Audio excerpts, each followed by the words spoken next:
Okay, so we're talking ionic compounds, and ionic compounds are made up of positive ions and negative ions that are attracted to each other. And I just before lunch mentioned this term, Coulombic attraction. If you're answering a question that has anything to do with drawing positives close to negatives, use that term. Whoever works for the College Board will read that. If you write that, this is due to Coulombic attraction, they'll see that and they'll be like, okay, that student knows what they're talking about. Go on to the next question.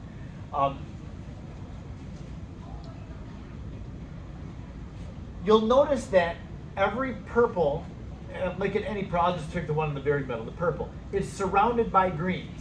And every green is surrounded by purples. Now I know that the greens appear to be kind of close to each other, but there is enough of the purples pushing in between the greens to be able to handle this repulsion that the greens would have for one another.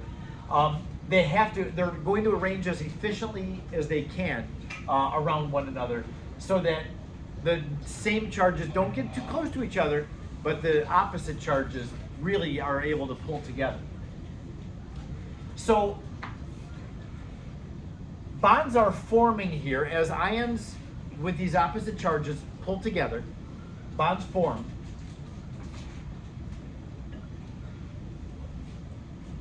Back in chapter 6 and 17, we had talked about bond forming means that energy will be given off. Do you remember talking about that? If bonds are broken, the energy has to be put in. If bonds are formed, energy is given off. Well, when every single positive and negative, every single bond that forms is going to release energy. The energy released is known as, with ionic compounds, it's called the lattice energy. Now, I have a picture up here. You may know,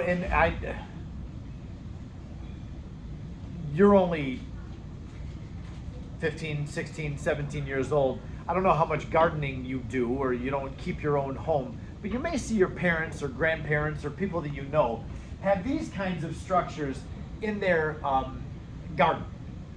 Keep a flower garden, you just see these things. It's called a lattice. People will grow viney kind of plants that grow into this lattice, and then flowers will bloom out of it, and it looks very nice. You can go to a Bordines or a Home Depot, garden section, Lowe's garden section, and find these things. You can buy them like a 4 foot by 8 foot kind of lattice. This is what we know as a lattice. Lattice energy for an ionic compound. The reason that they're using the same term is because the word lattice just means a regular repeating pattern. And so what we have here, you've got the diagonals, and it's orderly. Just like this structure is orderly. So that's where they get the word lattice from. The pattern of what the atoms are doing here and the arrangement they make are called the crystal lattice. The crystal lattice. It's a three-dimensional structure. A lattice in your garden would only be a two-dimensional thing that the viney plant grows up into. Now the lattice energy, therefore, is the amount of energy that's released when an ionic bond forms. The energy released when an ionic bond forms. Remember that anytime bonds form, it's exothermic. So the delta H with a little LE down there will always be negative. We are not going to have to calculate this. This would be calculated by a physics student that was studying thermodynamics. We're just going to have to understand this mathematical relationship really qualitatively, and that's going to be good enough for us. What I want you to know is this. Well, first of all, let me give you what the symbols represent. K is just a constant. It's a constant for all ionic compounds. But the Q values, Q1 and Q2 represent the charges of the ions. Positive 1, positive 2, positive 3, negative 1, negative 2, negative 3. Now that's why mathematically, this is why the lattice energy, delta H, is always going to be negative. Because you're multiplying a positive Q by a negative Q. You have to have a positive and a negative ion that join together. So that product is always going to give you a negative number, so therefore the lattice energy is always going to be negative. So Q1 and Q2 just represent what the ion charges are. And then the R value represents the distance between the two nuclei. So what this is saying is this, that the lattice energy increases. Now be careful, when I say increases, I'm talking about the absolute value. Lattice energy is always exothermic. So when I say it increases, I'm talking about a bigger negative value. More energy is given off, okay? So the lattice energy is going to be more exothermic, or a bigger number, when the charges are high. So as Q's get bigger, therefore like a positive one and a negative one, that's not going to make for a very high lattice energy, because your numerator is just going to be 1. But a positive and a negative 2, positive 2 and negative 2, then that's going to make the numerator 4 times bigger than when the charges were positive 1 and negative 1. So when you have a bigger numerator, that's going to make the delta H a bigger number. When the R value, look where the R value is, it's in the denominator. So the lattice energy value is inversely related to the R value. Now the R really represents the sizes of the ions. If we're talking about the distance between the two nuclei, it's like how big is this ion and how big is this ion? And then the distance between the two. So if you have a very stable ionic compound, stable means that it's got a very high lattice energy, gives off a lot of energy when the bond forms. And a high lattice energy means you're going to have high charges and small sizes. So that's what I'm talking about here. The most stable ionic compounds are the ones that break apart. Look at you smile, all proud of yourself. They're the ones that you'd have the hardest time breaking apart. So the bigger the delta H, the harder they are to break apart, and therefore the more stable they are. So high charge means a big numerator, and small size, small denominator. Now, if you have both of these are different, I do want you to know that the charge, the numerator there, is more, it has more of an impact than the size does. The expression I used out here is charge trumps size. I'm not talking about Donald Trump there. I'm talking about like when you play cards and you have a trump suit. Do you play cards? Anybody play euchre? No, obviously not, if you've never even heard of it. Euchre is a card game. It's very popular. Like by people in college play euchre a lot. Old people like to play euchre, but not me, of course. No, I know how to play euchre. It's just not my favorite thing to do. This term trump means is more important than when you're playing cards, and that's the reason I bring up cards is because when you play euchre, one of the 4 suits, every hand becomes the trump suit, and yeah, the trump is just like the wild cards. They win over everything else. So charge is more important than the size. That's what I'm talking about when I say the charge trump size. So the numerator is going to be more of an impact than the denominator. Now, at the beginning, when you start doing the chapter 8 exercises, the first set of questions are going to be like this. They'll say, which of these 2 ionic compounds is going to have the more exothermic lattice energy? Calcium chloride or lithium iodide? Now, calcium chloride has positive 2 and a negative, that's a comma, negative 1, where a lithium iodide is positive 1 and a negative 1. So this one has the higher numerator, because you got the numerator would be that times that, which is negative 2. That times that for that one is just negative 1. The denominator, this one's got the iodide ion in it. That's a huge ion. Iodide ion is like 5th or 6th row, right? 5th row of the periodic table. And it's negative, so it's a big balloon out thing. Calcium and chloride are smaller ions, at least much smaller than the iodide ion. So this one is a higher Q value and smaller size of ions. Therefore, this one would be more exothermic. And this one, therefore, is the more stable ionic compound. Yes? Which one of the R values is the one we use? It's the distance between the 2 nuclei. So essentially, whichever compound has smaller ions. Now, this is a very small ion, and that's a very big ion. So it's the fact that one of these is the iodide ion. That's a huge ion. Okay. But this one definitely has the bigger Q value. So you'll just take that anyway, because charge is more important than the size of the ion. Oh, gotcha. Right. Okay. So yeah, you'll see when you go to do questions like that. Determine the size. You don't ever have to measure the size. Just know from the periodic trends. The higher up they are on the periodic table, the smaller the sizes are. That's all. That's all I want you to know. Okay, then for metallic bonding, metals are weird. This is just a weird thing. Remember that we don't have microscopes that are strong enough to see where electrons are, so we just have to observe metals and then try to apply the best theory that we can to try to describe why they behave the way they do. So the theory about metals is this, that the nucleus of a metal and its inner electrons, like its noble gas core of electrons, for a metal, those are what's represented here with the red dots. The red dots represent the nucleus and then the inner electrons. The outermost electrons for a metal are shared among, not just held on to by the one atom, but they're shared among neighboring atoms. And the expression that we use for metals is that metals' outer electrons are delocalized. They're not just attached to, the electrons don't belong just to one atom. They kind of get shared among neighboring atoms. And that gives metals the unique properties that metals have. Like you can pound on a metal with a hammer and it won't just break, it'll bend or reshape or flatten out.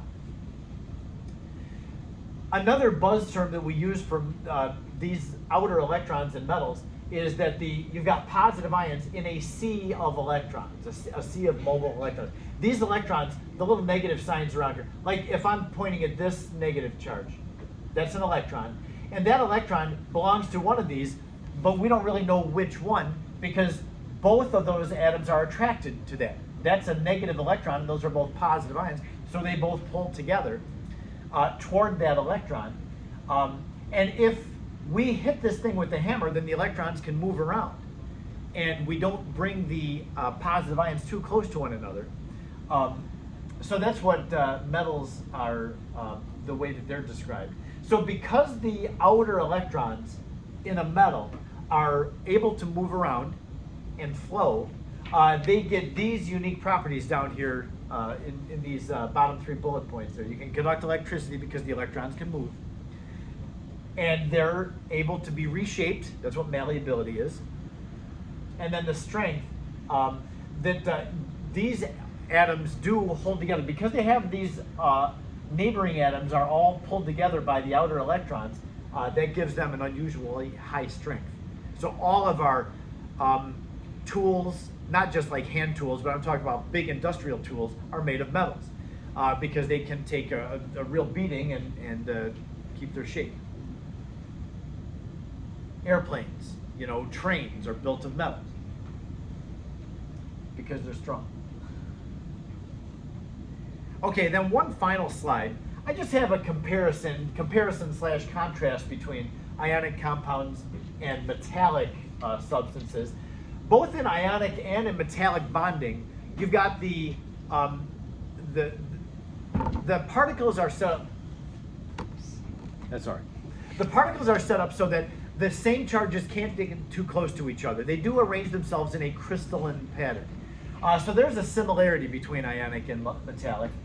But then, ionic solids can't be reshaped. Like you can't take a hammer and pound on a salt rock and reshape the salt rock. You actually literally have to chisel it away and break pieces off of the rock to get it to change its shape. Because ionic compounds are brittle.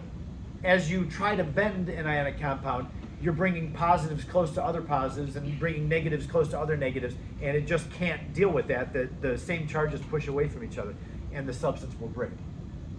All right?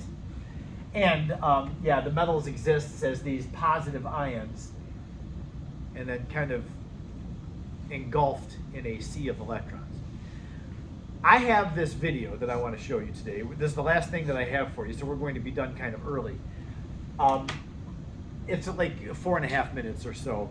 And like I say, it's a little corny with the soft piano music and the very soothing voice that kind of narrates it. But the content is good. So I like that. There is a mistake that they make in it. I'm going to just let the whole thing play, and then I'm going to come back and see if anybody picked up on the mistake. There's actually a physicsy thing that they have a flag for a correction for, but there's something else that they got wrong on this. So I'm just going to go ahead and play this. Let's see, I'm going to take the screen sharing off of this and put it back on here.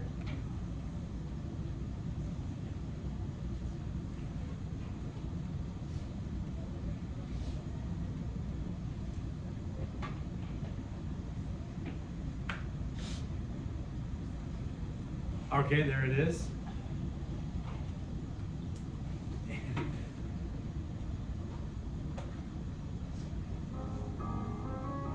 Oh, this is why I don't play very many science videos. Metals are shiny, malleable, ductile, and good conductors of heat and electricity. The structure of metals and the nature of metallic bonds explain some of these typical features. Metals are made up of positive ions closely packed together in crystalline solids. The positive ions are surrounded by a mobile sea of electrons.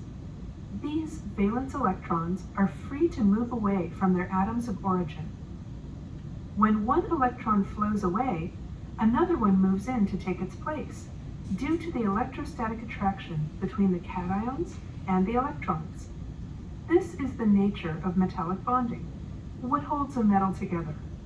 Compare this image of a collection of cations surrounded by a mobile sea of electrons with ionic bonds, where oppositely charged ions are held together by electrostatic attraction, or covalent bonds, where two uncharged atoms share their valence electrons.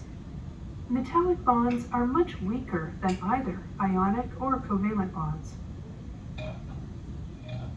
The highly mobile sea of electrons is responsible for the shininess of metals. Photons of light are more readily absorbed by free electrons, which can easily jump to a higher energy level. Then, when they fall back down a level, the energy is re-emitted as light. The color of the metal is determined by the wavelength of light which is re-emitted. Similarly, this free flow of electrons explains the ability of metals to conduct heat and electricity. When you heat up a metal, the free electrons quickly start vibrating. Increased kinetic energy means increased temperature. When an electric current is applied to a metal, electrons enter from one side, causing repulsion and generating movement within the sea of electrons, and an equal number of electrons exit the metal as the number that entered. The mobile sea of electrons also explains the malleable nature of metals. If you strike an ionic crystal with a hammer, it shatters. This is because the applied force pushes like ions close together.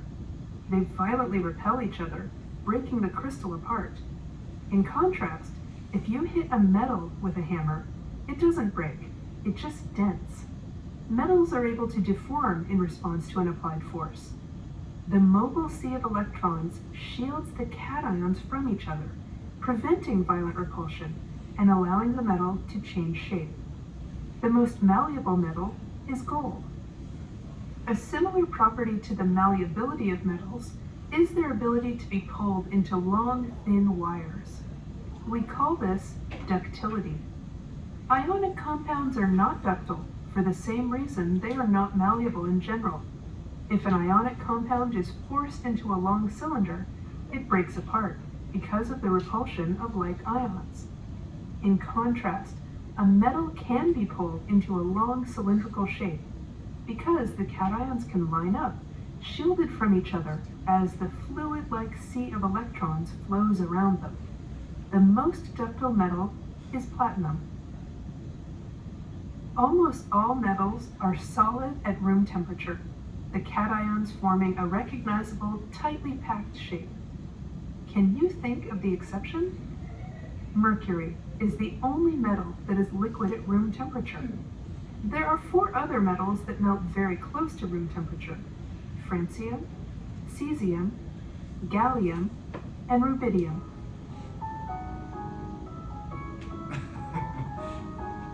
Okay. I want to show you the part that they got wrong.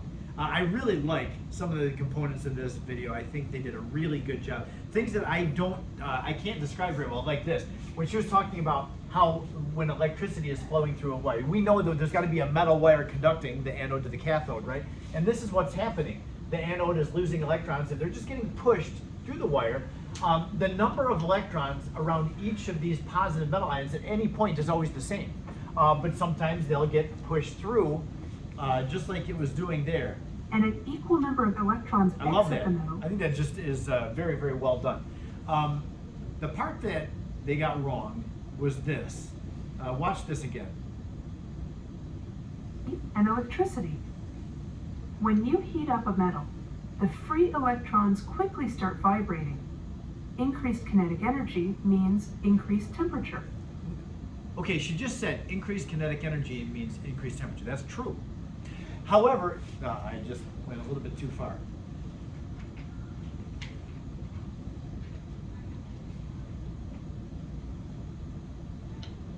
Sorry.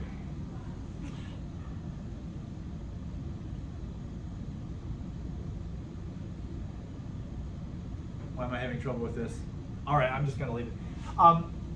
When you are heating up, it doesn't matter what it is, a metal, any solid, the whole atom starts to shake. They were showing just the electrons that were vibrating around faster. The whole red part needs to be shaking. The electrons are already moving about the speed of light, as I understand. So heating up a metal doesn't make the electrons go faster, it makes the whole atom vibrate more. So they did get that part wrong. It doesn't shake the electrons any more than what they were before. But other than that, I think that that was a pretty well done, albeit sciencey video. Okay, I'm going to stop